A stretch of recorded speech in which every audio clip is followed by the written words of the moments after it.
You need to be laughing in tough times. I know. Sounds ridiculous, right? Wrong. That's survival. Look, I get it. When life smacks you upside the head, when stress, loss, or just sheer exhaustion piles up, the idea of laughing feels ridiculous, maybe even offensive. But what if I told you laughter isn't just for happy people? What if I told you it's actually a lifeline? One of the strongest ways to pull yourself through the hardest moments. Because here's the truth. Laughter doesn't erase pain, but it makes carrying it easier. And hey, if this already hit home for you, boop that like button to give this a little love. It helps more people find this message. And honestly, we could all use a good laugh right now. Last time, we talked about how real strength comes from allowing yourself to be vulnerable, from reaching out, admitting when you need help, and letting people in. That takes courage. But you know what else takes courage? Letting yourself laugh when life dares you not to. Vulnerability and humor actually go hand in hand. Both require letting go. Both remind you that even in your lowest moments, you are still human, still here, and still moving forward. And today we're adding one more tool to your resilience kit: humor. Because laughter is the best medicine, not just an old saying, but a real biological truth. I know what it's like to be deep in it. The kind of stress where everything feels like too much and nothing feels remotely funny. You're exhausted, frustrated, and if one more person tells you to just lighten up, you might actually throw something at them. But here's what I want you to know. Laughter isn't about pretending everything is fine. It's about making the weight of it all just a little lighter. I learned this the hard way one day when I was working at IBM. I was on the phone with my friend Gary, just chit-chatting, and I looked down and I realized, hey, the crotch of my pants is split wide open. Panic set in. How the hell am I going to get out of this building without people noticing? And Gary, being the problem solver, he said, Steve, it's easy. Take the stapler on your desk, go into the bathroom across the hall, sit on the toilet, drop your pants, and staple them shut from the inside. Brilliant. Thank you, Gary. I followed his plan perfectly. Mission accomplished. Crisis averted. And then I looked down. While I was leaning forward to staple my pants, my silk tie had dipped straight into the toilet. I might have fixed my pants, but now I had a tie with a high water mark of toilet water.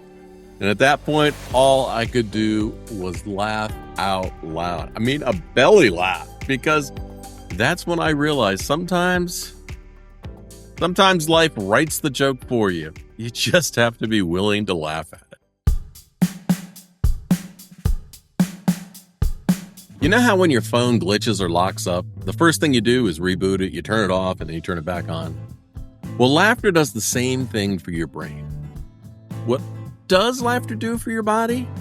Well, a lot more than you think. It releases endorphins, reduces cortisol. That's your stress hormone. And literally resets your nervous system. That's why techniques like laughter therapy and laughter yoga are actually prescribed for mental health improvement. Who knew? In fact, studies suggest that 10 to 15 minutes of laughter a day can make a measurable impact on stress levels. So even if you're not in the mood for a full-on comedy show, hey, a couple of chuckles might be all it takes. And if you ever need a quick emergency joke to snap yourself out of panic mode, try one of these. Now, you know I'm a pilot, so you gotta remember the pilot's rule. What's the difference between a pilot and God? God doesn't think he's a pilot. How about Murphy's Law escape hatch? Murphy's Law says whatever can go wrong will go wrong, but Murphy was an optimist. Oh, and by the way, if this is making you think, wow, I really needed to hear this message today, then hit subscribe and like. Ring the notification bell. That way, next time life feels ridiculous, you already have a reminder coming your way. So what do you do when laughter feels a million miles away? Well, let's start here. Find the ridiculousness. Sometimes life throws you a situation so absurd, you can either cry or laugh. Choose to laugh, even if it's just out of spite. Say to yourself, of course life did. Hey, try laughter exercises. Ever heard of guided laughter sessions for beginners? I hadn't either. It's a real thing, and apparently it helps. Steal someone else's laughter.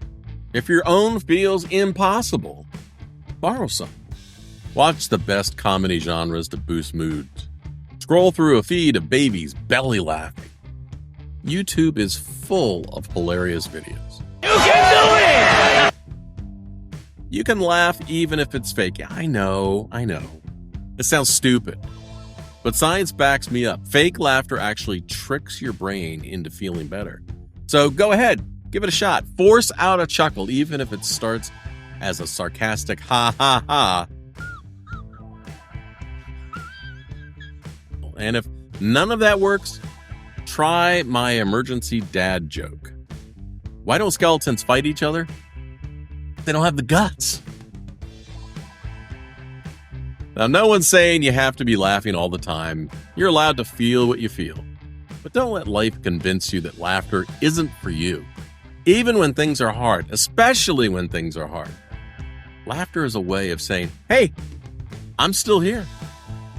You don't have to have it all together to laugh. In fact, letting yourself laugh is a form of vulnerability. It's saying, yeah, this situation sucks, but I'm still here and I'm still moving forward. And if you know someone who needs this reminder today, send this their way, because honestly, we could all use a little more laughter right now. Hey, boop that like button, subscribe, check out my other videos and information on oldguyinsights.me. That's me. Until next time, have a laugh, find a little joy, appreciate the ridiculousness of things that happen. And next time, we're going to talk about how to shift scarcity into abundance.